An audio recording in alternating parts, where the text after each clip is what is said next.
decirle, si de alguien tenemos nosotros que aprender, es de nuestro Señor Jesucristo. Es de nuestro Señor Jesucristo. Si de alguien tenemos nosotros que aprender, aún, ojo, es de lo que Jesús de Nazaret vivió. De lo que Jesús de Nazaret, aquel hombre, como digo yo, que caminó por Judea, Galilea, Samaria, por todo Israel, aquel hombre dejó enseñanzas maravillosas para enseñarnos a nosotros lo que es gobernar en el reino de Dios. Por eso quiero comenzar la palabra de hoy leyendo un texto, y quiero que esté concentrado aquí. Quiero que esté concentrado aquí. Vamos a leer un texto que usted no ha escuchado nunca. Un texto de esos extraños, de esos raros. Vaya conmigo a Mateo 6:9. Dice la Biblia: vosotros pues oraréis así: Padre nuestro que estás en los cielos, santificado sea tu nombre. Venga tu reino. Hágase tu voluntad como en el cielo, así también en la tierra. Amén y amén. Y me gusta mucho este texto, porque aunque nosotros sabemos que estas oraciones en ese contexto histórico venían de un pensamiento antiguo testamentario, este texto contiene una frase que engancha. Ojo con esto. Este texto contiene una frase que engancha el antiguo pensamiento del hombre con el nuevo pensamiento de Cristo. Es decir, que engancha el antiguo pacto con el nuevo pacto. Cuando el Señor Jesucristo dice venga tu reino, ya está hablando de otro contexto, de otra dinámica de funcionamiento de Dios. Ya está diciendo venga tu reino a nosotros. No es que nos vamos a morir para ir a un reino. Está diciendo venga tu reino. Por lo tanto, escúcheme esto, iglesia: todo lo que Jesús de Nazaret dijo, todo lo que Jesús de Nazaret enseñó, todo, absolutamente todo lo que Jesús de Nazaret habló, todo lo que Jesús de Nazaret hizo, fue la revelación del carácter, fue la revelación de la personalidad, fue la revelación del pensamiento, fue la revelación de la mente y de la naturaleza del Padre. Es más, fue la declaración de lo que iba a pasar en Él, de lo que iba a venir en Él mismo, de lo que Él nos iba a entregar, la declaración de lo que iba a venir en Cristo, es decir, de lo que iba a ser entregado a nosotros. ¿Para qué? Para manifestación de su propia deidad, para manifestación de la grandeza de quien lo había enviado. No olvidemos que la Biblia dice que Dios habló en otro tiempo a los padres por los profetas. Que Dios habló en otro tiempo muchas veces y de muchas maneras a los padres por los profetas, pero que en estos, dice la Biblia, en estos postreros días nos ha hablado por el Hijo. Entonces, familia, Dios se ha revelado a través de su Hijo, y lo dice la palabra. Nos ha hablado por el Hijo. Dios se ha revelado a través de su Hijo, pero entendemos que Dios se ha revelado de muchas formas. Dios habló en otro tiempo de muchas formas y de muchas maneras. Dios se ha revelado de muchas formas. Por ejemplo, Dios se ha revelado a través de la creación. Dios se ha revelado a través de la naturaleza. Dios se ha revelado a través de lo que nuestros ojos naturales pueden ver, iglesia. Pero no solamente como una muestra de su poder, iglesia, sino de la ejecución de un diseño para el cumplimiento de un propósito. Escuche bien, de la ejecución de algo que ya había sido diseñado en su interior, en su mente, en su carácter, en su corazón, algo que ya estaba dispuesto, que ya estaba establecido, de la ejecución de ese diseño para el cumplimiento de un propósito. Es decir, lo que le estoy diciendo es que Dios viene revelándose desde los mismos comienzos de la creación. Dios viene revelándose desde siempre, iglesia. Y no solo por medio de las cosas creadas, escuche bien, sino por medio de una percepción especial que puso en el corazón del hombre. Oiga, Dios viene revelándose. A alguien le estoy predicando. Por medio de una percepción especial que Dios puso en su corazón. Por medio de una percepción especial que Dios puso en el corazón del hombre reformado, en el corazón del hombre entendido, en el corazón del hombre nacido de nuevo, iglesia. Por eso el apóstol Pablo dice en Romanos capítulo 1, versículo 20, Romanos 1:20: Porque las cosas invisibles, vamos a ver, yo le acabo de decir a usted que hay un montón de cosas invisibles allá que se van a hacer visibles en su vida. Y el apóstol Pablo dice, porque las cosas invisibles de Él, o sea que hay cosas invisibles en el Padre, hay cosas invisibles en Dios. Pero ¿cuáles cosas? Dice la palabra, su eterno poder. Ojo, entonces el eterno poder de Dios es invisible. Pero también dice, y su deidad. Las cosas invisibles de Él, su eterno poder y deidad, cosas invisibles. Pero esas cosas invisibles, dice la Biblia, se hacen claramente ¿qué? Visibles. ¿A los ojos de quién? ¿A los ojos de quién? Pero ojo, desde la creación del mundo. O sea que el tema ha sido siempre, por lo menos siempre para nuestras vidas, desde la creación del mundo, siendo entendidas. Ojo, aquí nadie me puede decir a mí que no entiende el poder y la deidad del Padre. Porque la Biblia dice, siendo entendidas, ¿por medio de qué? De las cosas hechas. Por medio del, yo no sé si usted me está entendiendo, pero le voy a pedir un favor, hágame el favor y mire a la persona que tiene a su lado y dígale, te veo a ti y entiendo el poder y la deidad del Padre. Oh, dígaselo. Te veo a ti y entiendo el poder del Padre. Te veo a ti y entiendo el amor del Padre. Te veo a ti y entiendo la deidad. Entiendo el poder, entiendo la misericordia, entiendo la grandeza del Padre. Por medio de las cosas hechas. De modo que no tienen ¿qué? Excusa. Así que no me venga con historias. Pastor, es que nada. Es que nada, váyase a Romanos 1:20 y no me cuente historias. No tienen excusa. Entonces este texto es maravilloso porque nos está diciendo que hay dos rasgos invisibles de Dios: su eterno poder y su deidad. Dos rasgos de tantos, dos rasgos invisibles de Dios que se han hecho visibles desde la creación. Fíjese usted si llevan tiempo, desde la creación. ¿Y eso qué quiere decir? Que la creación, escúcheme, la creación conoce al creador como el diseño conoce, y no hay excusa, al diseñador. Wow, eso quiere decir, iglesia, que al contemplar nosotros la luna, el sol, las estrellas, el cielo, los ríos, los animales y absolutamente todo lo que vemos, es totalmente lógico decir que un Dios existe. Es totalmente lógico. No hay por qué decir que no existe un Dios. No tenemos por qué decirlo. El problema es que hay muchas personas que no responden a esta revelación. El problema es que hay una cantidad de gente que no responde a esta revelación. La Biblia lo que nos está diciendo, iglesia, es que su grandeza es entendida por medio de las cosas hechas. Por lo tanto, no hay excusa. No hay excusa, iglesia. ¿Pero por qué? Porque la mente del hombre renovado ha sido diseñada para ver lo que el ojo natural no puede ver. Hay un nuevo diseño para la nueva creación. Y le estoy diciendo, la mente del hombre, ¿cuántos hombres renovados hay aquí? Entonces, ¿usted por qué está sufriendo? ¿Aló? ¿Cuántas mujeres renovadas hay aquí? Hay más mujeres que hombres. ¿Cuántos hombres renovados hay aquí? Entonces, ¿usted por qué está sufriendo? Le estoy diciendo que la mente del hombre renovado ha sido diseñada para ver, para entender, para discernir lo que el ojo natural no puede ver, ni entender, ni discernir. ¿Y qué es eso? ¿Qué se propuso el Señor revelar?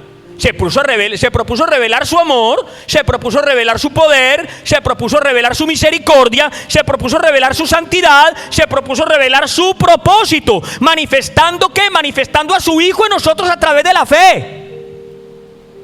Manifestando a su Hijo en cada uno de nosotros como iglesia, como cuerpo, a través de la fe, iglesia. Por eso es que la creación, es decir, lo que vemos, no es la progenitora. No, la creación no es la progenitora, es la intérprete de la fe. Cuidado con esto.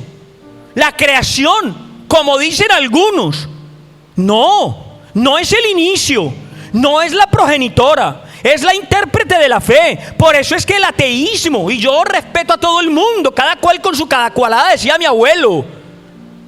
el ateísmo, el naturalismo, el evolucionismo, los filósofos y lo que quiera, iglesia, tienen su propia manera de pensar, tienen su propio punto de vista, tendrá sus propias opiniones, pero la Biblia dice que las cosas hechas son manifestación.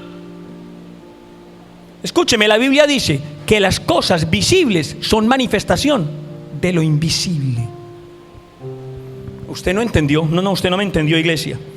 La Biblia dice que las cosas visibles son manifestación de las cosas invisibles. Por eso el hecho de que estemos aquí hoy es un milagro. El hecho de que tú estés ahí, el hecho de que estés aquí escuchando esta palabra es una manifestación visible del propósito, del amor y del poder invisible de Dios, de la grandeza invisible de Dios. Por eso cuando el Señor le enseña a los discípulos: Padre nuestro que estás en los cielos, santificado sea tu nombre, venga tu reino, hágase tu voluntad como en el cielo. O sea que allá está hecha. Su voluntad allá ya está hecha. Hágase tu voluntad como en el cielo, así también en la tierra. ¿Qué les está diciendo, iglesia? Que en la dimensión donde Dios se mueve, en la dimensión donde Dios habita, en la dimensión donde Dios gobierna, en la dimensión donde Dios piensa, donde Dios ejecuta, iglesia, todo está terminado. En la dimensión donde Dios está, todo está hecho. Oh, iglesia. El problema es que se los está diciendo, ojo con esto, por medio de una oración que de alguna manera estaba continuando con la línea de la ley, que de alguna manera estaba continuando con los parámetros de la ley. Una oración que por excelencia era ¿qué? El cierre de la ley y los profetas. Le estoy hablando del Padre Nuestro. Una oración que por excelencia era el cierre de la ley y los profetas, de acuerdo al pacto que en ese momento ellos estaban viviendo, porque los profetas anunciaron toda la historia de la Biblia, iglesia.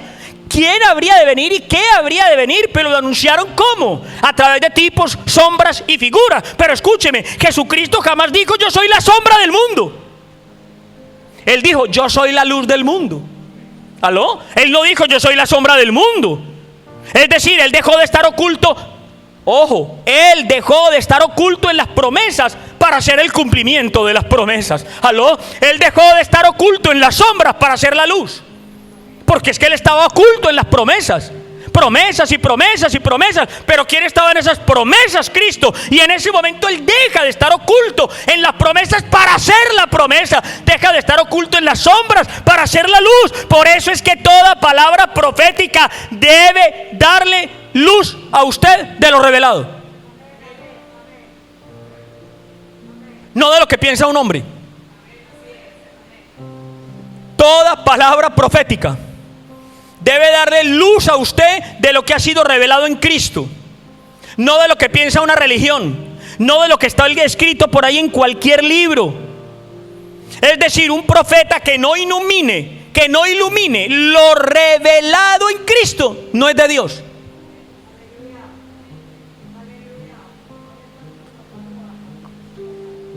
¿Aló? Un profeta que no ilumine lo revelado en Cristo no es de Dios. El mismo Ezequiel lo dijo.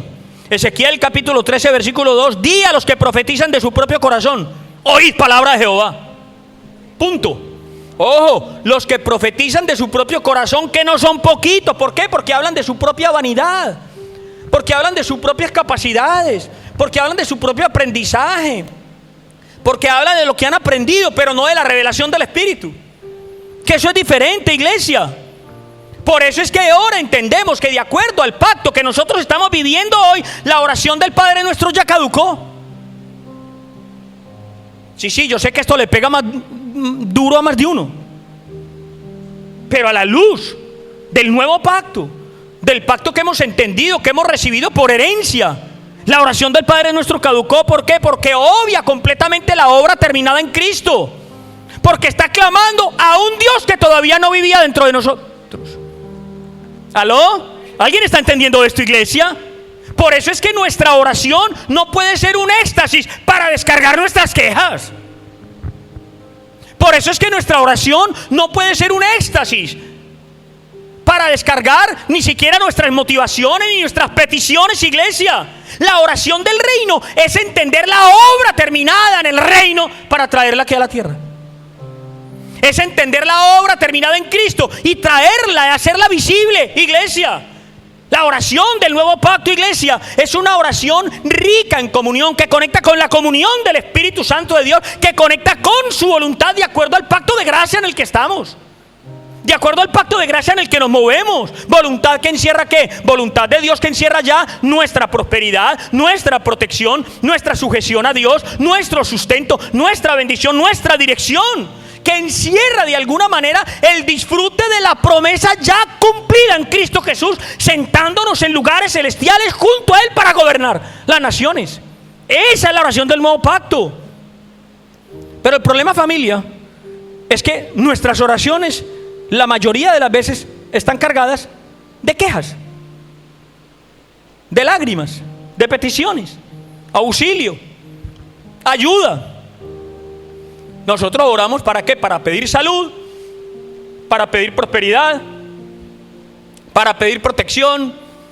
Sáname, Señor, para pedir trabajo. Pedimos por los hijos, por los abuelos, por los padres, por las madres, etcétera. No pasa nada. No pasa nada, eso no está mal. No pasa nada, familia. Pero lo bueno del asunto es que cuando tú entiendes el evangelio del reino, entonces ahí sabes, tienes la plena convicción de que el Espíritu de Dios mora en ti. Y si el Espíritu de Dios mora en ti, tú tienes el gobierno sobre todas las cosas. Tú tienes la victoria en Cristo. Y absolutamente todo eso que tú has descargado como una queja, tienes que entender en el Espíritu que en el cielo ya está terminado y completado. Hay que entenderlo, iglesia. Por eso puedes estar pasando el peor de los momentos de tu vida y el Espíritu te muestra que hay algo en lo invisible que se va a manifestar en lo visible. Y cuando el Espíritu te muestra eso, ya tú sabes que lo invisible está ¿qué? Completo. Está ¿qué? Terminado. Está ¿qué? Acabado, iglesia. Por lo tanto es cuestión de tiempo. No os preocupéis.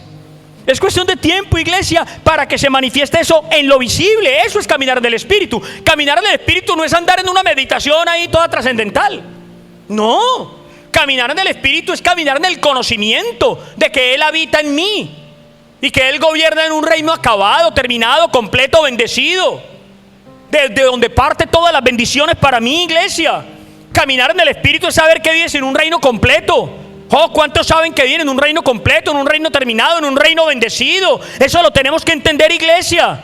Saber que nuestra vida no la regulan las noticias, que nuestra vida no la regulan los hombres, que nuestra vida no la regulan las preocupaciones de la sociedad, que nuestra vida no la regulan esas cosas que pasan en el mundo, iglesia. No la regulan los hombres, iglesia. Que tenemos un Dios soberano que nació, que se encarnó, que murió, que fue sepultado, pero resucitó y está gobernando, sentado a la diestra de Dios Padre todas las naciones. Eso es vivir en el Espíritu. Que ese Rey nos ha llamado a nosotros y nos ha hecho ministros competentes de un nuevo pacto para que trabajemos con Él en la reconciliación de todas las cosas. Iglesia, eso es gobernar. Eso es vivir en el Espíritu. Si usted entiende eso, entonces usted ya no tiene guerra contra el diablo. Si usted entiende eso, porque hay muchos que todavía tienen guerra contra el diablo. Pero déjeme decirle, si usted entiende eso, usted ya no tiene guerra contra el diablo, iglesia. Y le voy a explicar a usted por qué no tiene guerra contra el diablo. Por una sencilla razón. Porque el diablo, ese con el que usted está perdiendo el tiempo peleando todos los días, el diablo no tiene nada suyo. Escuche bien esto, el diablo no tiene nada suyo. ¿Por qué? Yo le voy a hacer una pregunta. ¿A quién pertenece la salud? La salud le pertenece a Dios. La salud le pertenece a Dios. Claro, es un derecho legal que tiene usted. ¿A quién le pertenece la paz? ¿A quién? Dígalo. ¿A quién le pertenece la prosperidad? Ah, sí. ¿Y a quién le pertenece el amor? ¿A quién le pertenece la concordia? ¿A quién le pertenece la economía? ¿A quién le pertenece familia? ¿A quién le pertenece la felicidad? Yo no sé si usted me está entendiendo, iglesia. Todas esas cosas le pertenecen a Dios. Entonces, ¿usted por qué las quiere arrebatar al diablo? Usted está buscando donde no es.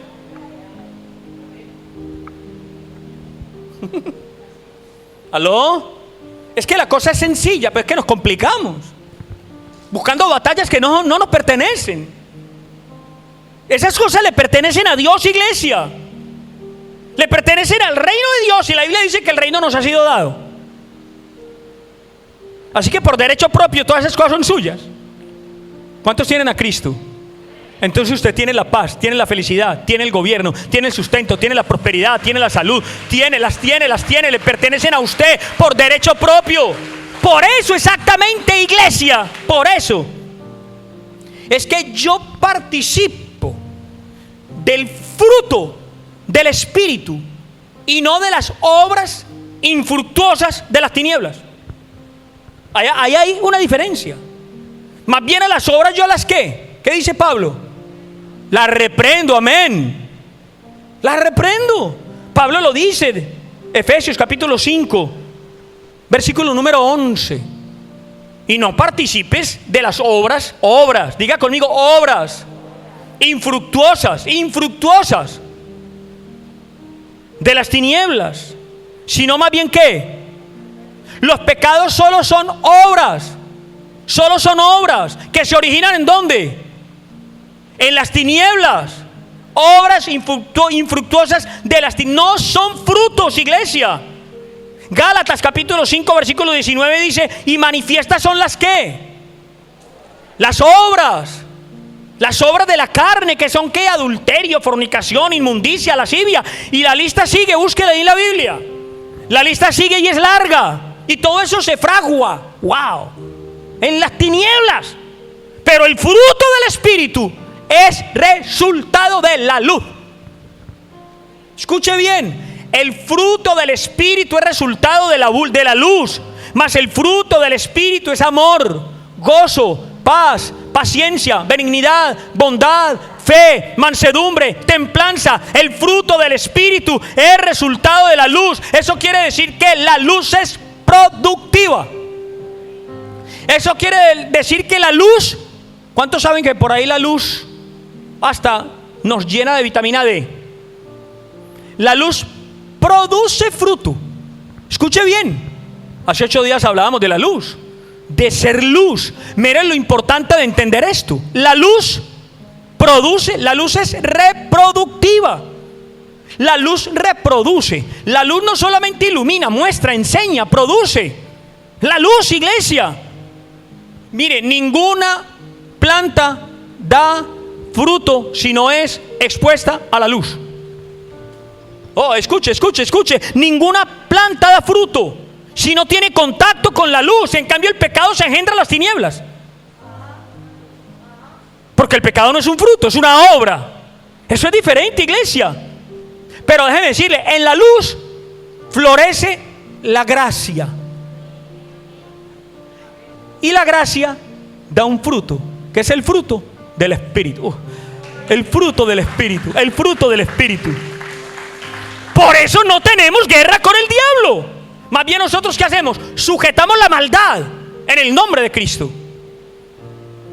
La reprendemos, la sujetamos en el nombre de Cristo. Por eso el Señor le dice a los discípulos: venga tu reino, hágase tu voluntad como en el cielo, así también en la tierra. Quiere decir, el Señor le está diciendo: en la dimensión de mi Padre todo está hecho. En la dimensión de mi Padre nada falta. Yo no sé si a usted algo le falta, pero el Señor le está diciendo a los discípulos: en la dimensión de mi Padre nada es escaso. En la dimensión de mi Padre todo está terminado.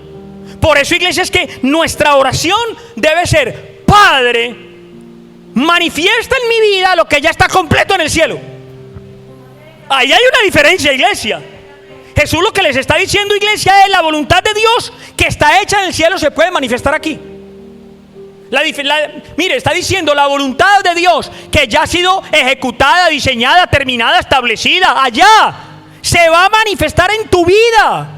El Señor lo que está diciendo es: tú ya tienes la capacidad de bajar de lo que no se ve a lo que se ve, de bajar de lo invisible a lo visible. ¿Para qué? Para que el Padre sea glorificado. Lo que pasa es que usted no lo ha entendido, y usted a veces lo practica pero no lo ha entendido, porque a usted el hermano le dice: hermanito, ¿cómo le parece que me compré un coche nuevo? Y la respuesta suya, ¿cuál es?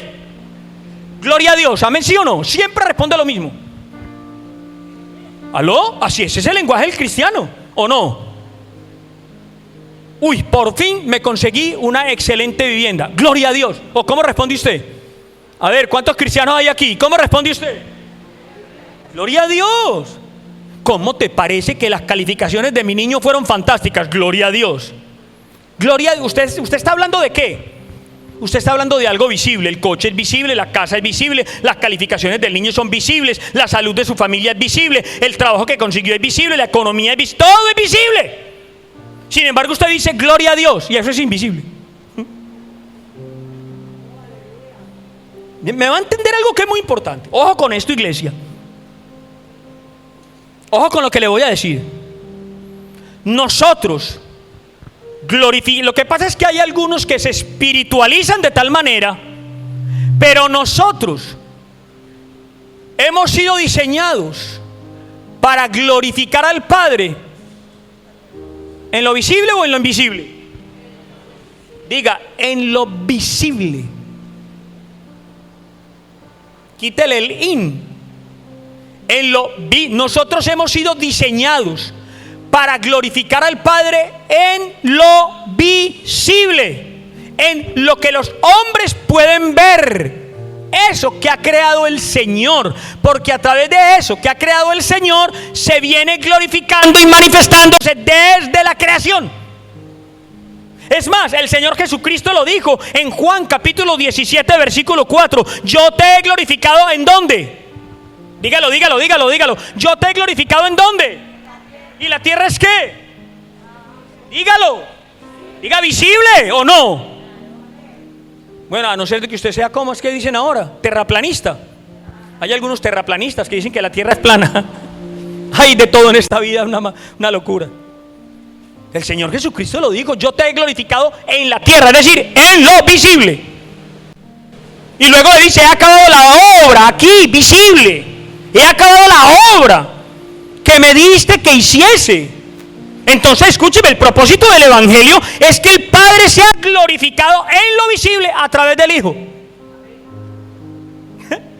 En lo visible. Por eso es que usted dice gloria a Dios. Gloria a Dios. Está glorificando al Padre por lo que el hermano está logrando en lo visible. Y ahí nos equivocamos. Pero es maravilloso entender cómo estas cosas vienen como añadidura cuando buscamos primeramente el reino de Dios y su justicia. Por eso cuando el Señor terminó su ministerio dice: Padre, acabé la obra que tú me encargaste. Acabé la obra. ¿Qué es lo que el Señor dice? Te he dado a conocer, te he mostrado el mundo. Todas las personas que tú me encargaste, ninguno se perdió. Todos esos personajes visibles que tú me entregaste, ninguno se perdió.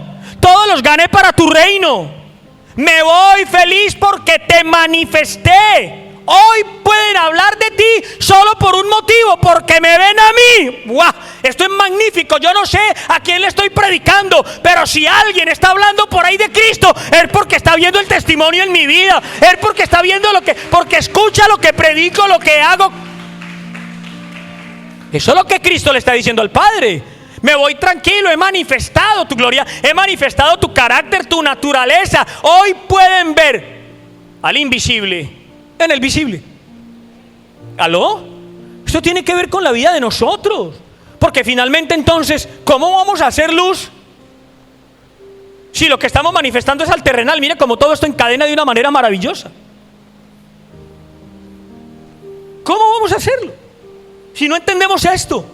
Pero Cristo, Jesús de Nazaret, lo vivió de una manera maravillosa y lo manifestó en los momentos de su muerte. Iglesia, Él está diciendo: soy la imagen visible del Dios invisible, del Dios, aquel al que le tenían miedo, aquel al que no se le acercaban, al que era fuego consumidor, aquel Dios del antiguo pacto.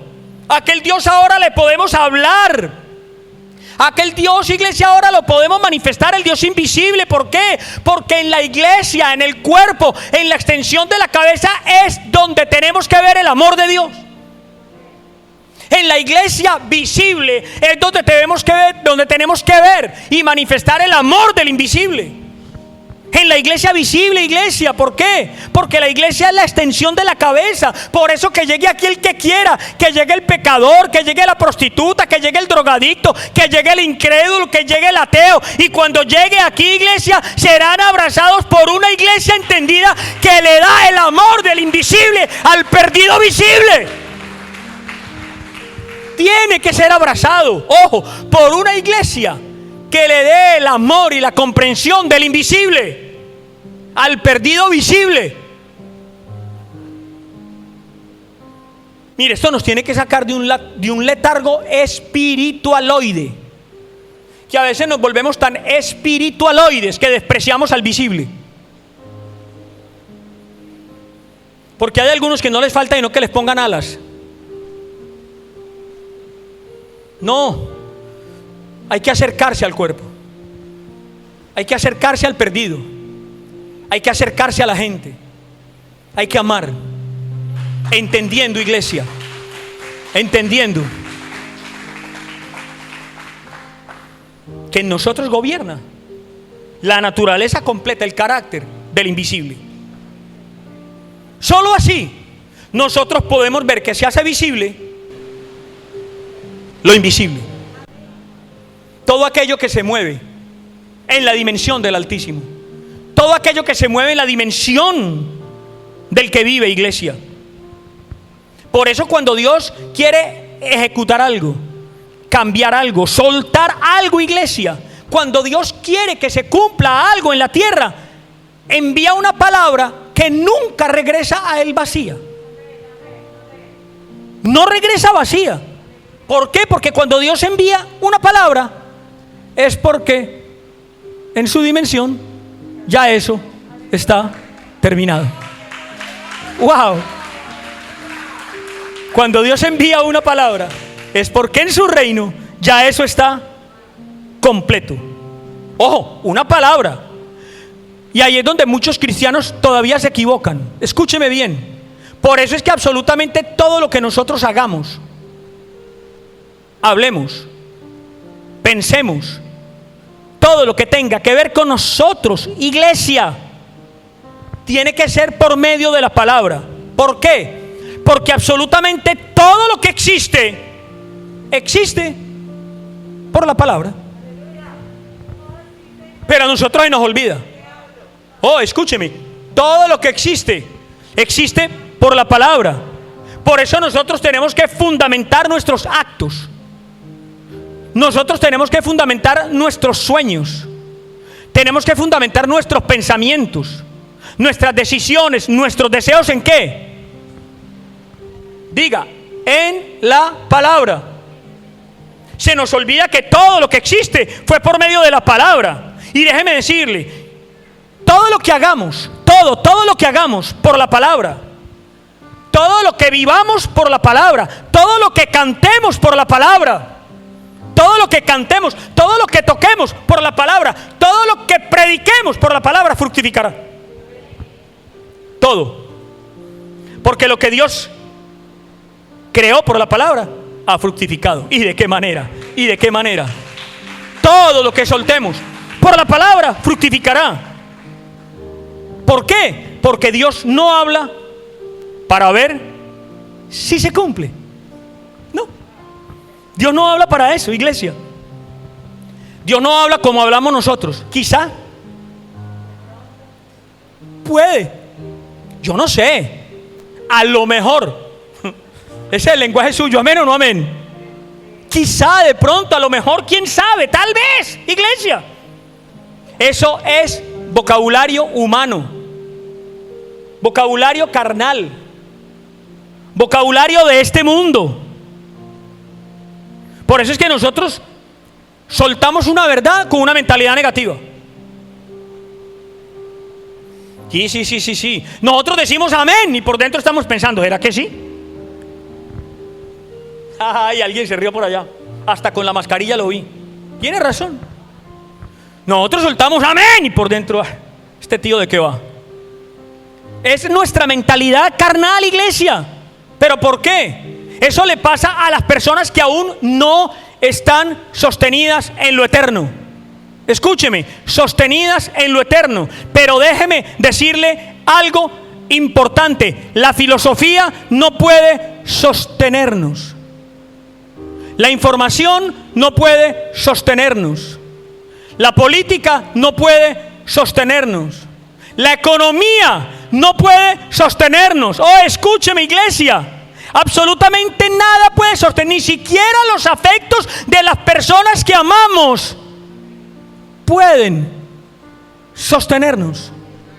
Yo no sé en qué usted ha intentado sostenerse, porque usted ha intentado sostenerse ¿en qué? En el amor de su mujer, en el amor de sus hijos, en su economía, en su intelecto, en su fuerza, en su salud. Absolutamente nada de eso puede sostenernos, iglesia. Le voy a decir por qué. ¿Por qué? Porque solo la palabra de Dios, que es eterna, puede sostener lo que Dios hizo eterno.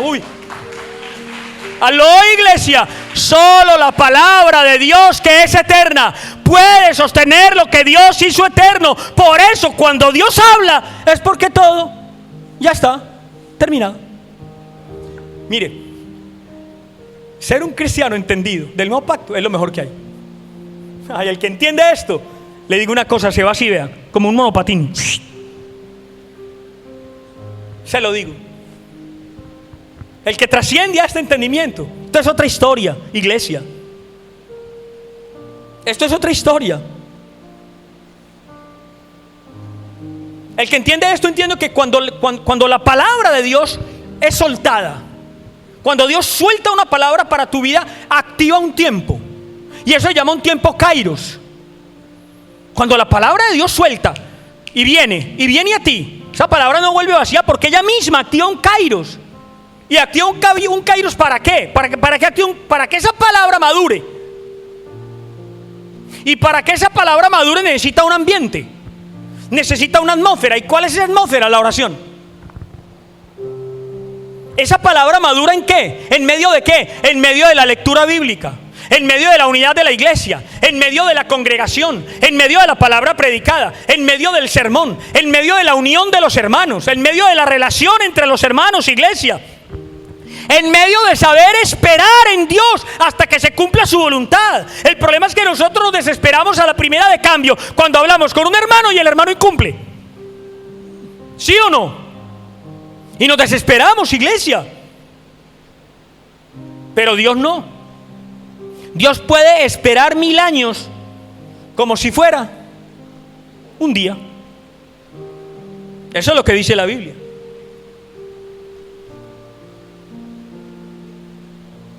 Dios puede esperar 1000 años como si fuera un día.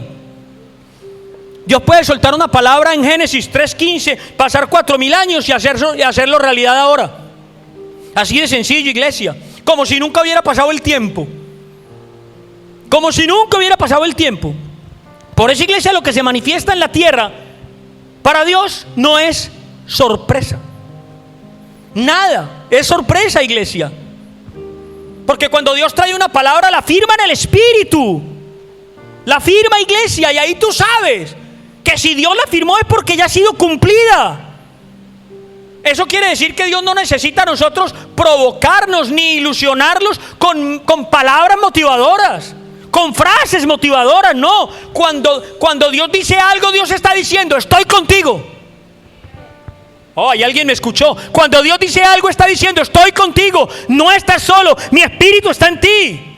Por eso es que se puede levantar un ejército contra tu vida, se puede venir la peor de las enfermedades, puede pasar absolutamente lo que sea, iglesia, se puede levantar el peor de los enemigos, y en medio de la confusión de tu mente, que todavía no entiende, iglesia, lo que está pasando, hay algo dentro de ti en el espíritu que te dice: Dios está conmigo. Dios está conmigo, iglesia. Eso no lo entiende el incrédulo, porque el incrédulo depende de sí mismo. Eso no lo entiende el incrédulo, porque el incrédulo depende de sus propias capacidades.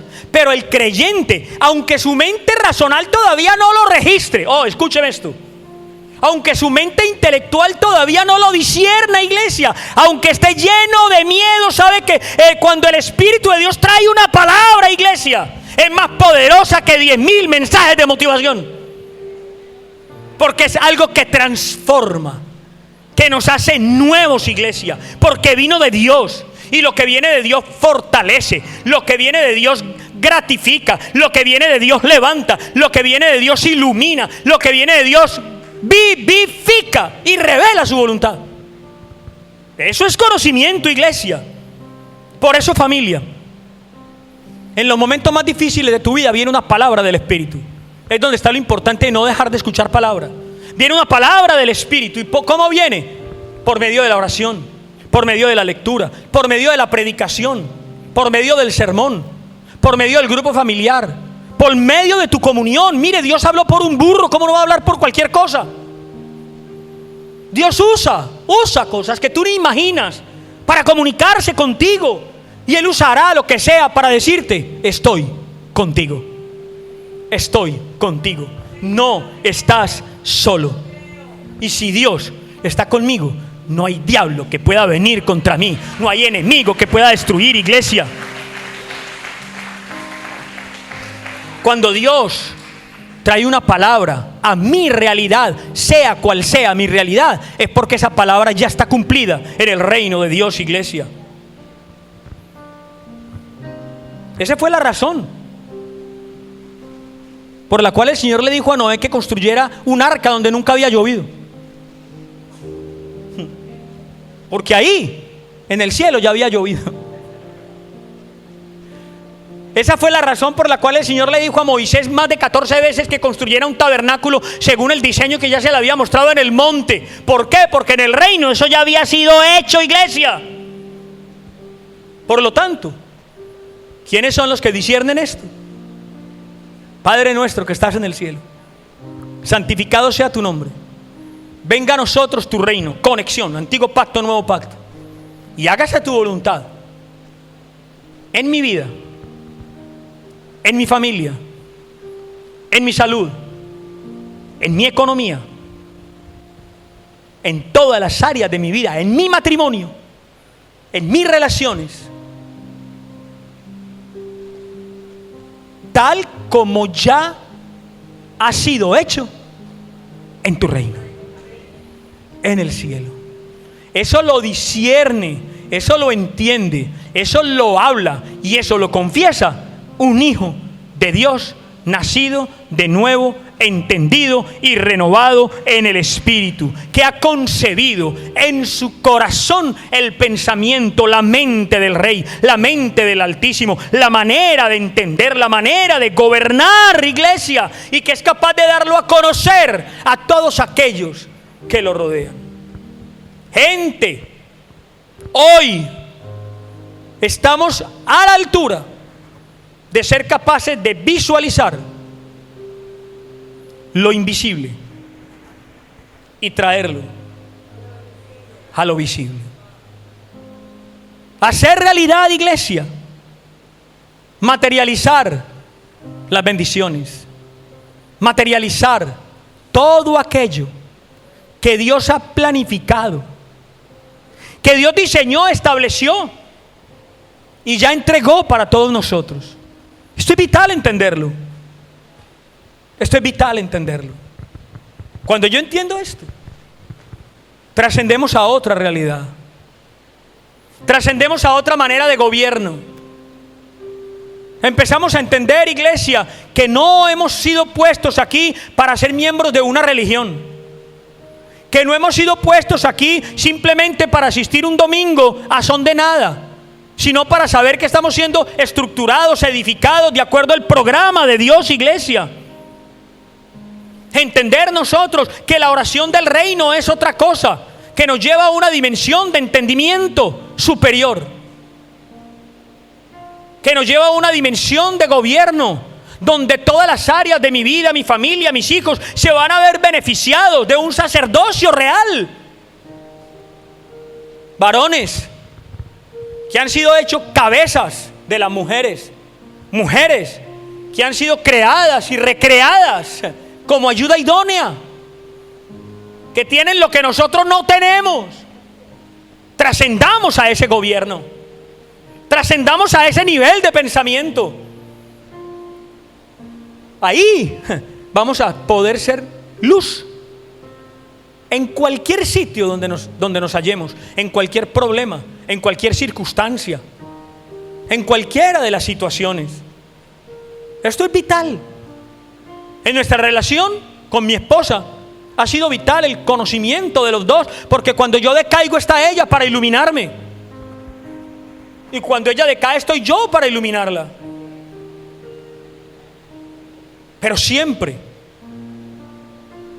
siempre pegados, entendiendo el poder de su palabra.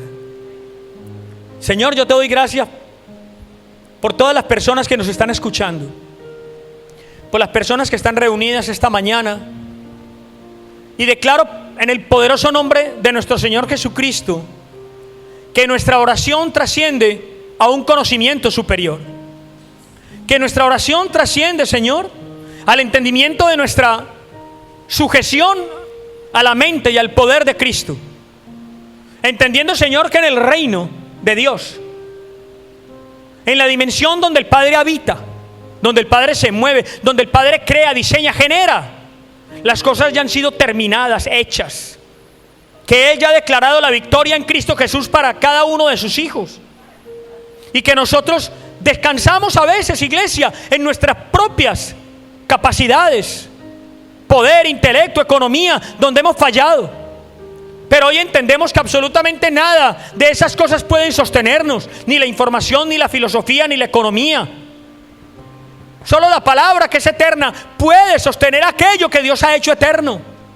Y en el nombre de Cristo Jesús declaramos que nuestra eternidad es gobernada por el Eterno, el Rey de Reyes y Señor de Señores, el Cristo que está sentado a la diestra de Dios Padre, y que no solamente nuestro Salvador, es nuestro Señor, de quien depende nuestra vida.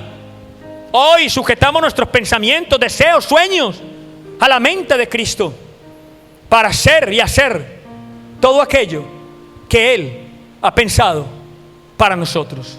En el poderoso nombre de nuestro Señor Jesucristo. Amén y amén.